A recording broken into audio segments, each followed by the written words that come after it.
నా మీద అసెంబ్లీలో మాట్లాడింది. నా సతీమణి నా బిడ్డని చేపట్టి నేను గెలిస్తానని మాట్లాడింది. ఎస్, నా సతీమణి నా బిడ్డ ఇద్దరు నేను గెలవాలి అని ప్రచారం బరాబర్ చేసిండ్రు, బరాబర్ కోరుకున్నారు. కానీ నీలా కాదు కదా, నీ చరిత్రలా కాదు కదా. అప్పుడు నీ సతీమణి నువ్వు 2018లో కరీంనగర్ అసెంబ్లీ క్యాండిడేట్ గా పోటీ చేస్తున్నప్పుడు ఎన్నికల సమయంలో నువ్వు ఓడిపోవాలని నీ సతీమణి మీ ఇంట్లో ఆత్మహత్య ప్రయత్నం చేసింది. ఇది నిజమా కాదా? ఇవాళ నువ్వు నా మీద అనేకంటే ముందు ఒక ఏళ్ళు చూపించే ముందు మళ్ళా 4 ఏళ్ళు నాకు చూపిస్తున్నాయి అనేది నువ్వు ఆలోచించాల్సిన అవసరం ఉన్నది. అదే విధంగా నువ్వు పదే పదే నా గురించి మాట్లాడుతున్నావు. నీ చరిత్ర నా చరిత్ర 2 నిమిషాల్లో చెప్తాను. నీలాగా నక్కలాగా కొట్లాడి నేను గెలవలేదు.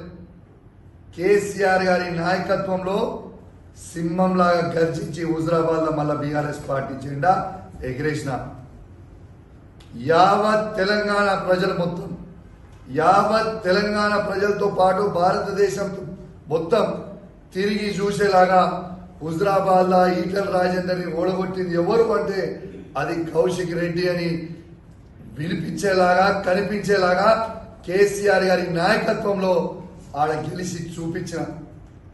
కానీ నీలాగా నక్కలాగా ప్రవీణ్ రెడ్డి గారు మొత్తము అంతా ఏకం చేసుకున్న తర్వాత ఆయన సీటు గుంజుకొని పోయి నక్కలక్క పోయి హుస్నాబాద్ లో నువ్వు నిలబడి గెలవచ్చు. కానీ నీకు దమ్ముంటే, నీకు ధైర్యం ఉంటే, నువ్వు మొగోన్వే అయితే నువ్వు కరీంనగర్ లో నిలబడి గెలవాల్సింది. నీ సొంత ఊర్లో నువ్వు గెలవవు కాబట్టి, పక్క ఊర్లో పోయి నిలబడ్డావు. ఇవాళ 2018లో నువ్వు కరీంనగర్ నుంచి పోటీ చేసినప్పుడు నీకు 39,000 ఓట్లు వచ్చినాయి. నాకు హుజరాబాద్ ఆ రోజు నేను కాంగ్రెస్ పార్టీ నుంచి పోటీ చేసినప్పుడు నాకు 62,000 ఓట్లు వచ్చినాయి.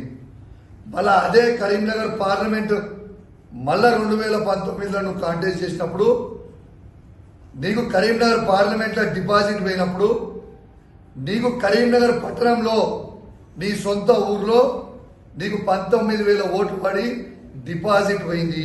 కానీ ఆనాడు నేను కాంగ్రెస్ పార్టీలో ఉండి కూడా హుజరాబాద్ నియోజకవర్గంలో 50,000 ఓట్లు కాంగ్రెస్ పార్టీకి ఆనాడు ఇప్పించిన. నీ సొంత వార్డులో నువ్వు ఉండే నీ ఇల్లున్న ఏరియా దగ్గరలో కేవలం 23 ఓట్లు మాత్రమే పడ్డాయి.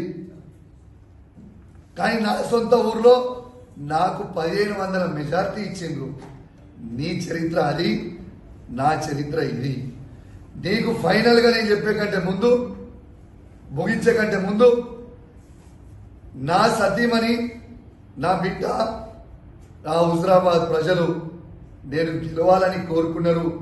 వాళ్ళు నన్ను గెలిపించారు. కానీ 2018లో నీ సతీమణి కరీంనగర్ ప్రజలు నువ్వు ఓడిపోవాలని కోరుకున్నారు, ఓడించిండ్రు. అదొక్కటి గుర్తుపెట్టుకో. నోరుంది కదా అని నోరు ఇష్టం ఉన్నట్టు మాట్లాడకు. నోరు కూడా అదుపులో పెట్టుకోవాలని కోరుకుంటా ఉన్నాను. Thank you.